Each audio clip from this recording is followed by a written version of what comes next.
1971 India Pakistan യുദ്ധത്തിൽ നാവികസേനയുടെ ധൈര്യവും തന്ത്രപരമായ കഴിവുകളും ചരിത്രത്തിലെ ഒരു നിർണായക ഘട്ടമായിരുന്നു.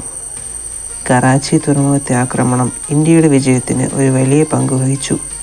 ഇതിൻ്റെ ഓർമ്മയ്ക്കാണ് ഡിസംബർ 4 നാവികസേനാ ദിനമായി ആചരിക്കുന്നത്. ഇന്ത്യൻ നാവികസേന സമുദ്ര സുരക്ഷയെ ഉറപ്പുവരുത്തുന്നതിൽ മാത്രമല്ല, അന്താരാഷ്ട്ര സമാധാനത്തിനും വലിയ പങ്ക് വഹിക്കുന്നു.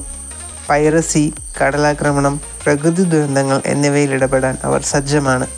കൂടാതെ നാവികസേനയുടെ വിവിധ ഓപ്പറേഷനുകൾ, മനുഷ്യാവകാശ സംരക്ഷണം, ദുരിതാശ്വാസ പ്രവർത്തനങ്ങൾ എന്നിവയിൽ ശ്രദ്ധ കേന്ദ്രീകരിക്കുന്നു.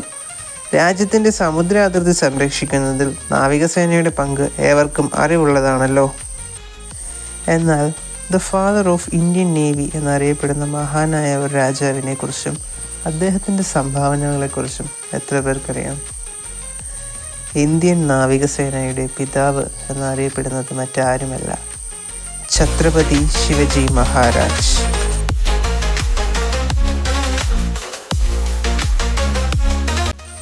എന്തുകൊണ്ടായിരിക്കാം ശിവജി മഹാരാജ് ഇന്ത്യൻ നാവികസേനയുടെ പിതാവായി അറിയപ്പെടുന്നത്?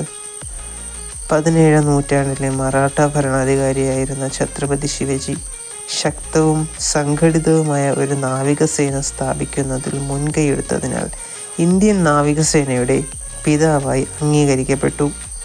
ഭൂരിഭാഗം ഇന്ത്യൻ ഭരണാധികാരികളും നാവിക യുദ്ധത്തിൽ ശ്രദ്ധ കേന്ദ്രീകരിക്കാത്ത ഒരു സമയത്ത് ശിവജി മഹാരാജിന് അതിൻ്റെ തന്ത്രപരമായ പ്രാധാന്യം മനസ്സിലാക്കുവാനുള്ള ദീർഘവീക്ഷണമുണ്ടായിരുന്നു.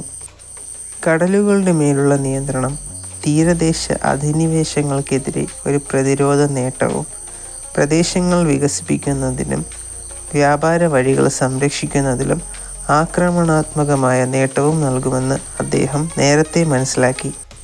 ശിവാജി മഹാരാജ് 1654 കല്യാണിന് സമീപം മറാഠ നാവികതാവളത്തിൻ്റെ ആദ്യ കീൽ സ്ഥാപിക്കുകയും ഇന്ത്യയുടെ പടിഞ്ഞാറൻ തീരത്ത് ഒന്നിലധികം നാവികതാവളങ്ങൾ നിർമ്മിക്കുകയും ചെയ്തു. അദ്ദേഹത്തിൻ്റെ കപ്പൽപ്പട യുദ്ധക്കപ്പലുകൾ ഉൾപ്പെടെ വിവിധ തരം കപ്പലുകളുടെ മിശ്രിതമായിരുന്നു. കൂടാതെ പ്രാദേശികവും വിദേശവുമായ വൈദഗ്ധ്യത്തിൻ്റെ സമന്വയത്താൽ നയിക്കപ്പെട്ടു.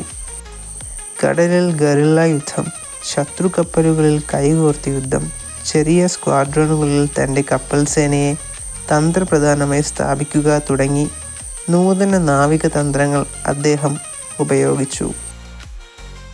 സൂറത്ത് യുദ്ധം പോലുള്ള യുദ്ധങ്ങളിൽ ശിവജി മഹാരാജിൻ്റെ നാവികസേന നിർണായക പങ്ക് വഹിക്കുകയും മറാഠ തീരപ്രദേശത്തെ വിദേശ ആക്രമണങ്ങൾക്കെതിരെ വിജയകരമായി പ്രതിരോധിക്കുകയും അതുവഴി നാവിക തന്ത്രജ്ഞൻ എന്ന നിലയിൽ അദ്ദേഹത്തിൻ്റെ പാരമ്പര്യം ഉറപ്പിക്കുകയും ചെയ്തു.